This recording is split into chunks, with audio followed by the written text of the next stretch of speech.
So it's very difficult. Okay, the last one I'm going to demonstrate is when I'm looking to hook the ball, and at the last minute I realise that the ball is too quick for me. Ooh. See? So I got in a bit of trouble. So now I've got to learn to bail out. Going to hook, and then I bail out by bringing my bat down, still keeping my eye on the ball. It's better to get hit on the shoulder than in the face, or get out caught behind. Hook and down. That ball was too high, therefore I left it. Good leave. Going to hook, that's too low, keep my hands down. Okay, again, there, and keep my hands down. Okay, so those are the ways that you can leave the ball when the ball is too high and is too quick for you. There are other times, however, where you need to be able to leave the ball when the bowler bowls you a perfect delivery. So there are two ways. I won't be able to do this with a ball. What I will do is try and explain to you how to leave the ball when it's pitching on a good length, moving off the seam, or swinging in the air. Pick my bat up. I'm usually forward. I see the ball in the last minute, it's too good for me, and I take the bat out of the way, bailing out here.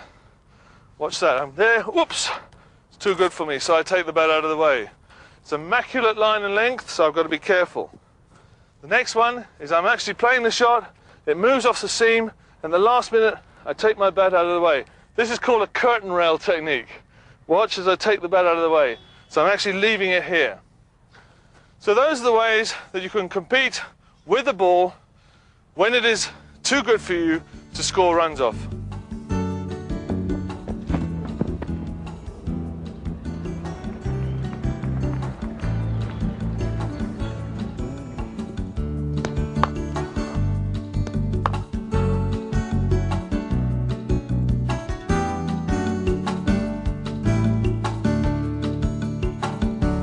Just seen Dave Richardson play his favourite cut shot.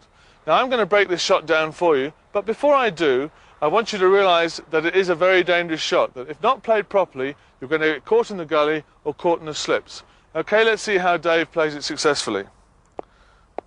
Firstly, pick your bat up nice and high to get on top of the ball. And remember, the ball is a wide ball, that's why it's dangerous. Okay, then step across towards the ball, pointing your toe down to third man. This will keep you sideways on in order to hit the ball and allow your shoulders to turn to create the power. Okay, remember that, point the foot down to third man. Right, from there, make sure you swing the bat parallel to the ground, extending the arms to the fullest in order to make contact and create the most power. That creates the power by having your arms extended. Okay, roll the wrists over and lean into the shot to keep the ball down. Remember, lean into it to keep the ball down.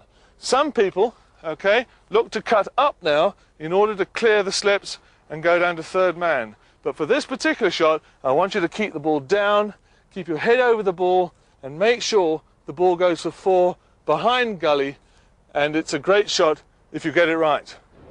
Watch Gary Kirsten get above the ball, extend his arms, and play the square cut really well, getting the maximum benefit. 4 runs.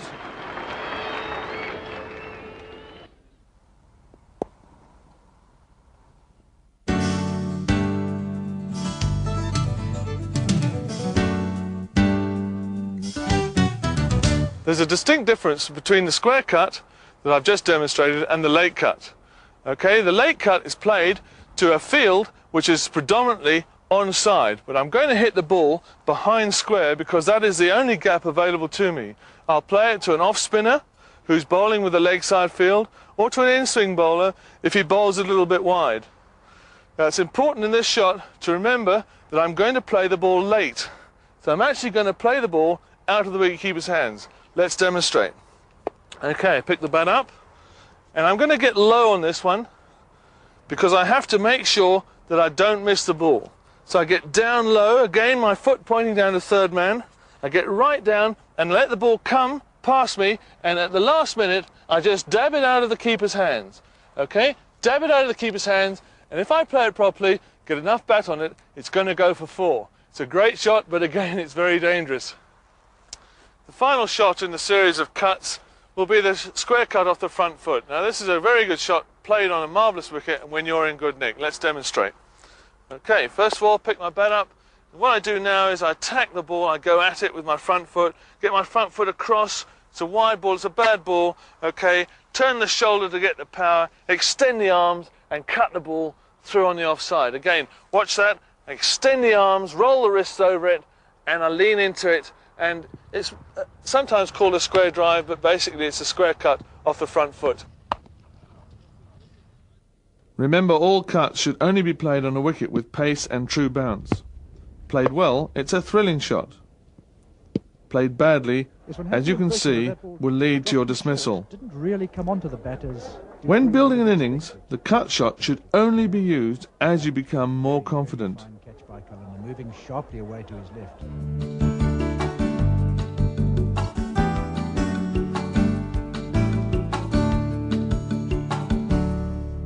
One of the more controversial shots today is the sweep shot.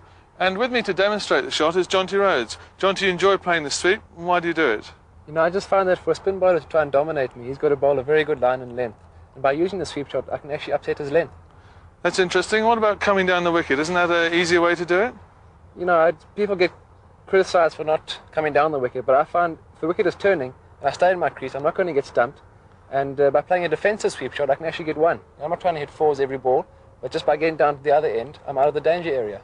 Okay, now let's demonstrate that shot. I'm going to use some fielders. I'm going to use two backward short legs, a wicket keeper, silly point, and silly mid-off, who will feed me the ball.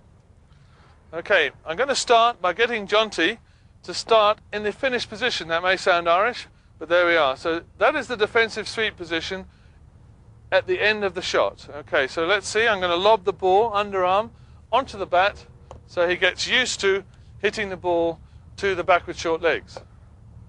Okay, now the second part of the shot, Jonty's now going to take his hands back as though he's ready to move into that position, and I'm going to ask him to get into the position as the ball is coming down. Okay, Joe, and down. That's it. Right, and down again. That's it, well done. And now the third part, I'm going to ask him to stand up, okay, and do the whole shot together. All right. And I lob the ball, and he gets into position and throws it and gets it going down. Okay, and again, and that's it.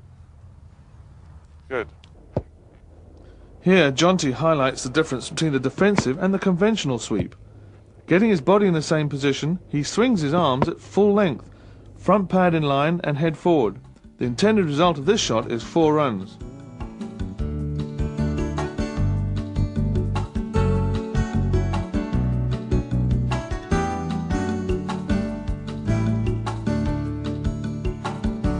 A new innovation now, of course, is the reverse sweep. And we're going to ask Jonty why and how he plays that. Well, I think you can leave it out in the test match. It's a really effective shot in one-day cricket, especially when an off-spinner is bowling to you with a predominantly leg-side field, and there's a big gap behind square on the offside. And yeah, I just use the reverse sweep to look for my runs in that area. That's interesting. Okay, let's break that down again and see how we coach that. Okay, guys, now we need 2 fielders on the offside here, a little bit deeper to catch the ball. Okay, we'll have one on the leg side there just in case. Right. Again, I'm going to get Jonty into the right position. That's the end of the shot. And he's going to get there in front of his pad and the bat ready just to take the ball. Again, I should lob it and he'll just flick it back down to those 2 slips. Again, that's it. Now the difference here, okay, when Jonty wants to get in that shot, he's actually got to turn his hands over. Let's have a look. From here, instead of going that way and then trying to turn, he's going to actually go over the top and turn from there. Okay? Right, let's watch that. Right, from the back lift, turns the hands over, and he flicks the ball down. Again, turns the hand over, and flicks the ball down. Now we get him to stand up. This is the hard part. Again, remember it's a full toss. He's going to run it down there for 2 runs. Okay, and down. Well done. That's good. Again, he moves into position. And that's it. That's the reverse sweep. The reason the right hand moves over the left in the reverse sweep is to ensure that the hands don't move away from the line of the ball. Play the shot with caution And remember, it's played to change a spin bowler's line and length.